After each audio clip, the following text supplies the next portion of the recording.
Buenas noches, compañeros y compañeras. Estamos hoy nuevamente en otro programa del POR y hoy vamos bueno, hay memes, la gente se muere de la risa, otra se indigna por el famoso 3% de Karina, que es un escándalo.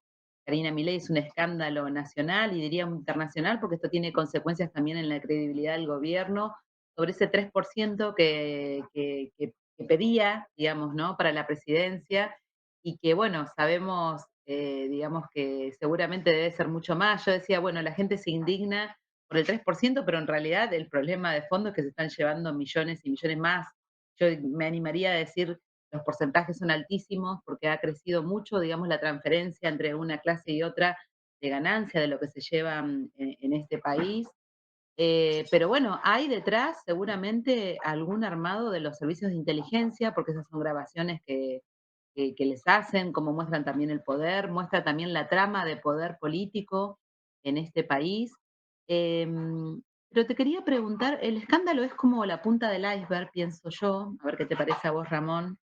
Em, pero detrás de eso hay una cantidad de razones de la crisis que asoma, que parece una crisis interminable, pero que no llega a tener una salida, ¿no? Es como que todo el tiempo uno ve como que el gobierno está débil y se vuelve a reciclar y sigue resistiendo, creo que desde que asumió, que viene con una crisis tras otra. Quizás esta sea la más grave, incluso me parece que más grave que la crisis de Libra, porque tiene que ver, digamos, que afecta directamente, es un escándalo lo que viene ocurriendo con las personas con discapacidad, ¿no? Afecta directamente a gente más vulnerable y el otro afectaba a un sector distinto, pero casi todas las semanas nos encontramos con una situación de este tipo.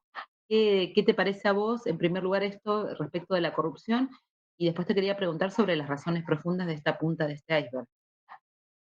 Sí, buenas noches. La primera cuestión es que em, ciertamente estas cosas trascienden porque hay una guerra entre ellos, guerra de sectores del gobierno que se escrachan unos a otros porque así también hubo una guerra con el tema del fentanilo, es decir, acusar a quiénes son los responsables de haber levantado los controles o de haber dejado que corriera este fentanilo contaminado que se llevó la vida de más de 100 personas hasta ahora y probablemente unas cuantas más, porque son miles de ampollas que circularon en el país y, y el primer problema fue advertido en noviembre y recién en mayo interviene ante una denuncia del Hospital Italiano de La Plata, interviene la ANMAT y hace una denuncia judicial y empiezan a detener y a tratar de hacer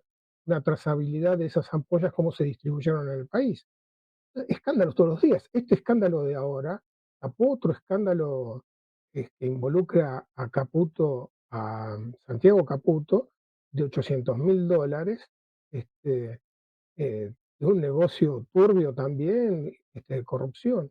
Eh, Cuando saltan todos estos escándalos cruzados es porque ya está totalmente podrido el gobierno. eh, Hay ajustes de cuentas de todos los sectores, inclusive Macri ha sido humillado, prácticamente el PRO ha desaparecido, le dieron un lugar secundario en las listas, el PRO prácticamente se ha disuelto y le han impuesto, ni siquiera dejan aparecer como una alianza Libertad Avanza PRO, han suprimido el PRO, su color, los han sometido completamente. Ahora esto genera roces y choques, también No es habrá gratuito, no es gratuito. claro. Hay sectores poderosos que están detrás de Milei, como sectores poderosos que han sido desplazados. Entonces, hay ajustes de cuentas permanentes. Uno dice, ¿cómo fue que se descubrió lo de Quader? El tipo cruzó tantas veces la frontera con miles de dólares y lo agarraron un día exactamente a la hora que iba a cruzar, un operativo había filmadoras, filman su bolso, filman los dólares que tenía, como para decir, no hay ninguna duda que estás haciendo contrabando, que estás cruzando con una fortuna en el auto.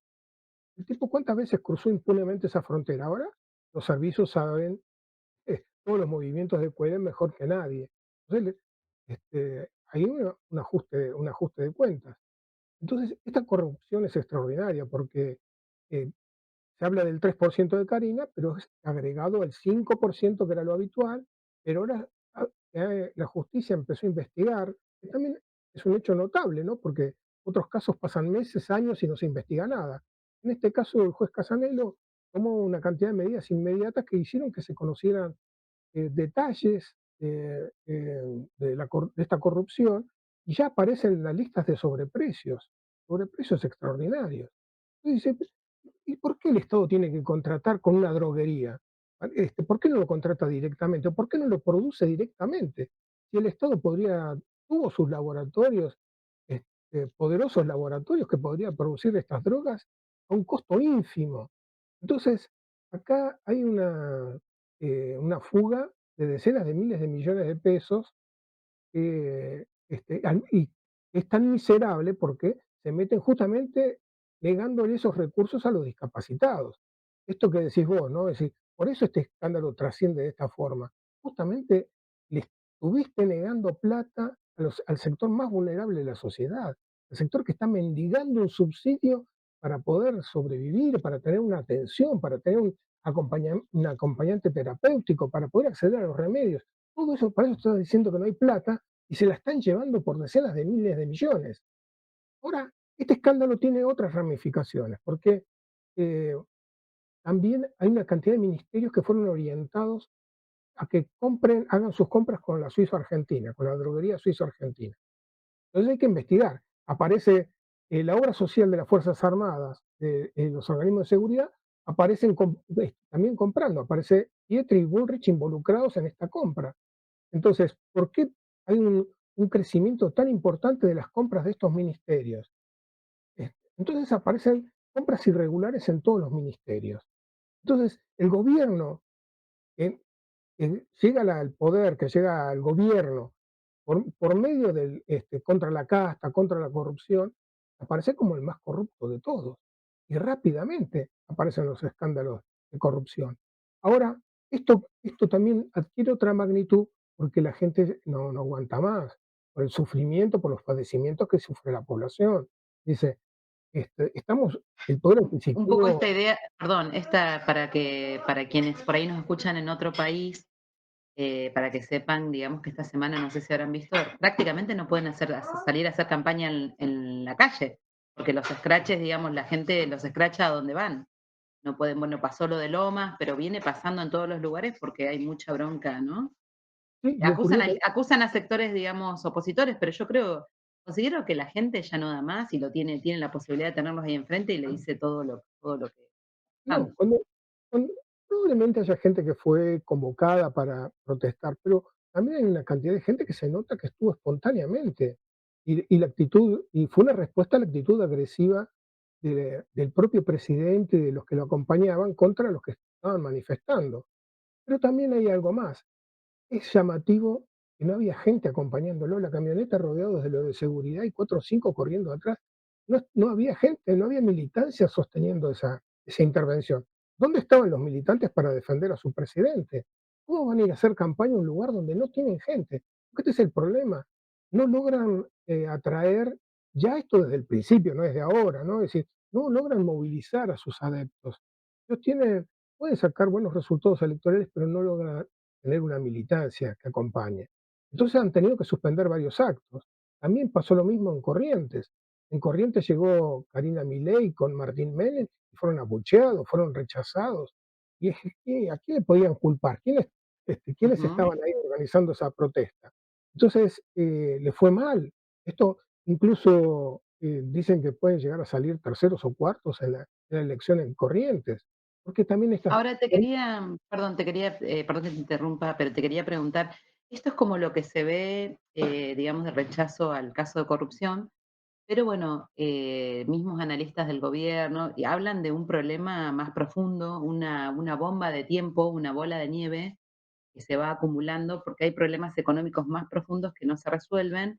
Y te quería pedir si en esta parte del programa podés explicar eso, porque quizás hay una falsa idea de que no hay inflación, ¿no? Pero bueno, la gente el alquiler, la luz, el gas, lo que no puede dejar de pagar, se da cuenta que sí, tiene una inflación incontrolable porque no hay, digamos, ya no hay ni siquiera un acuerdo más general. Creo que el problema de los alquileres es casi el más grave que está sufriendo la población, pero hay problemas de lo que se llama la macroeconomía que están afectando y te quería pedir si, a medida de los que no entendemos mucho de economía, si los podés explicar, por favor.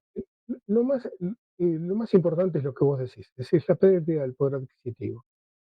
No solamente eh, eh, podrán decir que el índice de inflación es 1,5, 1,8, 1,6, no importa. La población lo que dice es la plata no me alcanza y me alcanza cada vez menos.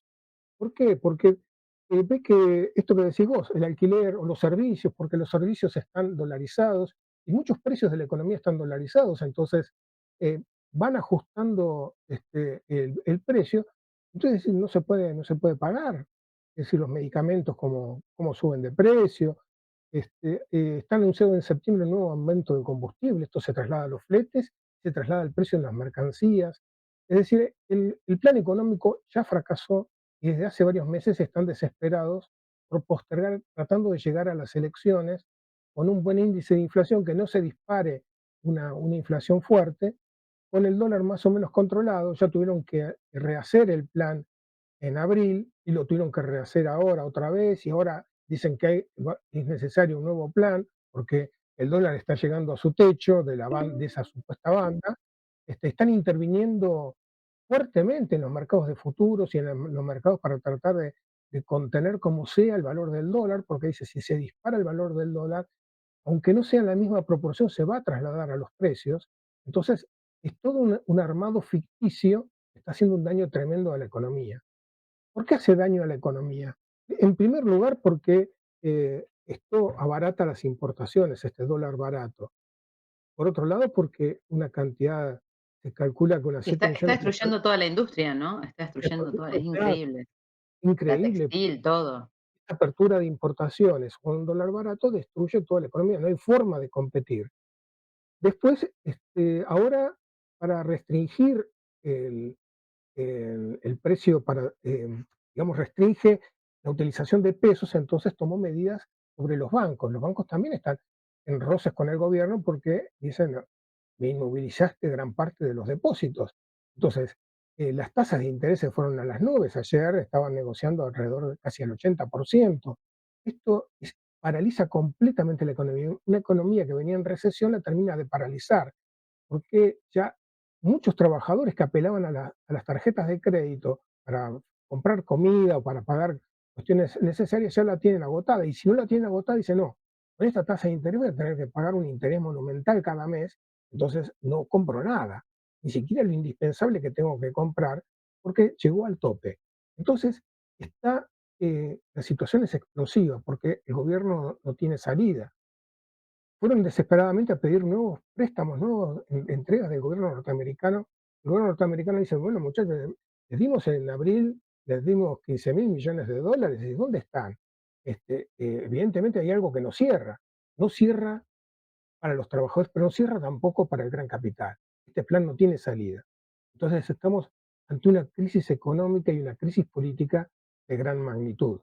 En el programa anterior vos preguntabas cuál es la relación, por qué estallan todos estos casos de corrupción.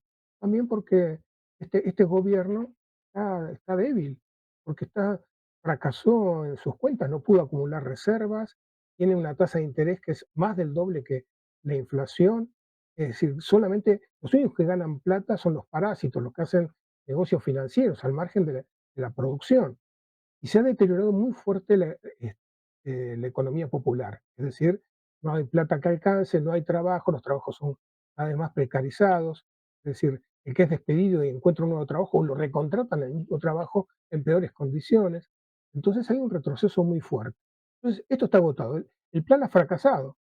Si un compañero me decía, no, pero ¿cómo va a fracasar si impusieron semejante ajuste de las tarifas? No, fracasaron porque llegó a su límite, porque ¿cómo va a ser si hubiera una devaluación del 30 o 50%? ¿Cómo van a hacer para trasladarlo otra vez a precios esas tarifas? Y, digamos, traducir esas tarifas a un nuevo dólar. Van a ser un colapso, la gente no aguanta más. Demostró lo que está mostrando este repudio en Lomas de Zamora, este repudio en Corrientes, este hecho de que tengan que levantar los actos en varios lugares, solamente están diciendo que van a hacer un acto en Moreno el miércoles que viene, un lugar también de una gran pobreza, de una gran marginalidad acrecentada por las políticas de este gobierno. No es que es todo producto de este gobierno, pero este gobierno las ha potenciado. Entonces, estábamos en un callejón sin salida. La propia burguesía no encuentra salida, ni salida política, ni salida económica. ¿Cómo salir de esta situación? Bien, El un poco, gobierno se nos perdón, perdió. pero un poco para cerrar, queda más en evidencia el rol de las centrales sindicales, que son las grandes ausentes en toda esta crisis, porque uno se pregunta, digamos, qué pasa, que todas las semanas tenemos un escándalo distinto, tenemos los jubilados que no han dejado de movilizarse sistemáticamente todos los miércoles, la situación del Garraham, o sea, luchas hay por doquier, gente resistiendo. Veíamos en estos días los videos cómo sacaron a una diputada ahí corriendo porque hablaba, digamos, hablaba contra los trabajadores despedidos. Bueno, o sea, todos los días vemos, hay provincias que luchan, la provincia de Santa Cruz está en una lucha muy importante los trabajadores de la educación, o sea, hay distintas expresiones de luchas y de distintos tipos de resistencias, y bueno, y la que no aparece por ningún lado, había un meme que decía el brócoli hizo más que la CGT en estos meses, los que no aparecen por ningún lado son los dirigentes sindicales, y eso quizás es un poco lo que explica por qué esto no termina de cerrarse, o por qué no se termina, digamos, no terminamos de sacarnos de encima de este gobierno que está haciendo todo esto hacia la población. Sí, esto pone en primer lugar el problema de que hay que recuperar los sindicatos y la CGT para los trabajadores. Hay que exigirle que se convoque a paro general activo para que se pueda coordinar y golpear como un solo puño. Porque es muy difícil en general las luchas que vemos son luchas defensivas, luchas contra los despidos, luchas contra por el ajuste salarial, son todos reclamos muy defensivos, pero es muy difícil que puedan avanzar, cada uno peleando por su cuenta. Por eso es tan necesario un paro general, que involucre a todos los trabajadores, a los que están afiliados y a los que no están Ujú. afiliados, a los que tienen un trabajo regular, que son los que aportan a la CGT y a los sindicatos, y a aquellos que tienen un trabajo precario, que están en negro, que no tienen forma de organizarse sindicalmente, para que Todas las puedan tener. convocatorias de la CGT fueron, o sea, fueron recibidas por toda la población. Recuerdo la de la universidad, pero digamos, cuando convoca la CGT, cambia totalmente la situación. Absolutamente. También la CGT es notable porque la CGT ha protagonizado varios paros. Es un hecho histórico también, porque nunca la CGT declaró un paro a pocos días de asumido un gobierno, como sucedió en enero del año pasado, o la movilización a tribunales rompiendo el protocolo de Bullrich, o los paros y movilizaciones del año pasado. Esto hizo que el gobierno se tuviera que sentar a negociar hiciera algunas concesiones a los sindicatos, a las direcciones sindicales, inclusive dio marcha atrás con gran parte de la reforma laboral. Pero esto no es suficiente. Es apenas un aspecto del ataque a los trabajadores. Los trabajadores necesitan responder como bloque a todo este ataque, porque el Ujú. ataque a las jubilaciones es el ataque también a los trabajadores, a los futuros jubilados. Eh, Claro, es la reforma previsional. Sí, Claro, sí. detrás de eso está la idea de elevar la edad para jubilarse, es poner muchas condiciones, elevar la cantidad de años de aportes para que nadie se pueda jubilar. Entonces, por eso es tan importante que la CGT pare, llame a parar. Y uno dice, y solamente parar, no, lo que discutíamos es, hay que prepararlo el paro, hay que convocar asambleas, los sindicatos. Y sí, porque no hay correlación de fuerzas. Mentira.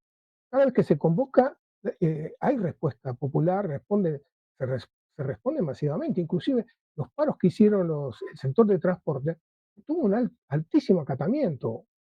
Aunque los medios de comunicación lo ocultan, tuvieron una gran trascendencia. Entonces nosotros decimos, hay voluntad de lucha, hay que convocar a las asambleas, hay que convocar a los sindicatos. Fíjate que en Bueno, estos días hicieron un asado para resolver cómo se está negociando la formación de la futura dirección de la CGT. ¿Qué sectores? Entonces tratan de ser representativos de los mismos sectores conciliadores que están hoy al frente de la CGT. Nosotros decimos, una verdadera renovación de la CGT tiene que ser con delegados mandatados desde las bases, desde las asambleas. Queremos una dirección con un programa, con un pliego de reivindicaciones y un plan de lucha para imponerlo.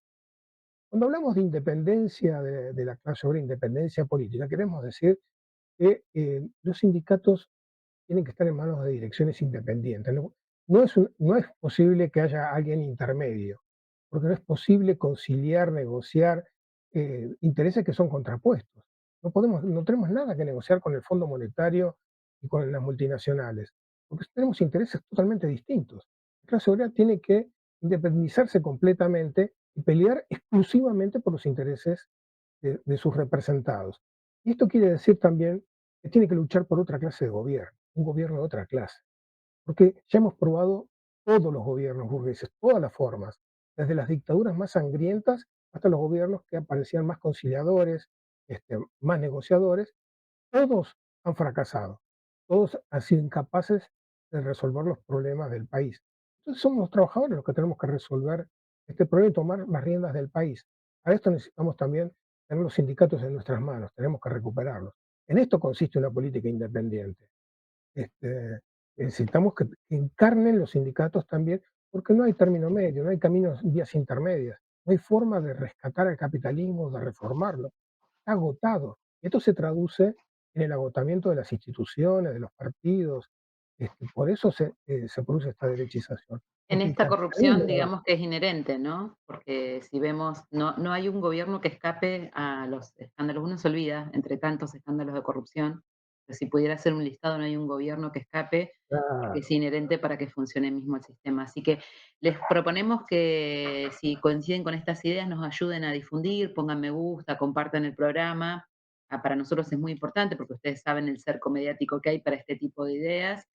Y les proponemos ya la semana que viene, seguramente, o la otra, nos estaremos encontrando para ver cómo sigue este escándalo de corrupción y la crisis del gobierno, que seguramente se profundizará y tendrá más información porque cada vez salen más audios, en la cual nos enteramos cosas que sospechamos, pero a la vez que somos ingenuos porque no dimensionamos, digamos, el grado de corrupción que atraviesa, digamos, todos los niveles de gobierno y la casta, la famosa casta que es la que sigue dirigiendo el país. sí, una última reflexión, ¿no? Que Sí, siempre lo decimos, pero justamente ahora que aparecen todos estos escándalos de corrupción, nosotros decimos que la mayor corrupción es la deuda externa. Es una deuda externa fraudulenta y la deuda interna también. Es una deuda interna totalmente parasitaria. Es para el negocio de los especuladores. El país no se benefició en nada con todas estas deudas. Esta es la historia de todas las deudas en la Argentina, es la historia del saqueo del país. Entonces, este es el monumento a la corrupción. Bajo Menem se decía que el monumento era Yacyretá. Nosotros decimos que hay un monumento más grande todavía que Yacyretá. Es la deuda externa. Y de esto los medios no hablan. Hablan de estas corrupciones que es mucho dinero, pero son pequeñas al lado de esta corrupción gigantesca que significa la deuda externa. Y tenemos a personeros como Caputo y Sturzenegger que son responsables de haber endeudado al país y de haber facilitado estos negociados, porque detrás de la deuda está después venir con los bonos y saquear y quedarse con los recursos del país. Entonces, mejor cierre imposible, eso me tenemos parece, ¿no? que reafirmar, ¿Sí? ¿no? La mayor corrupción es la deuda. Bueno, le dejamos este título para que lo compartan, lo vean. Y gracias Ramón nuevamente por tu No, claridad gracias a y ustedes, nos volvemos a conectar en estos días. ¿Sí? absolutamente. Mucha suerte, adiós.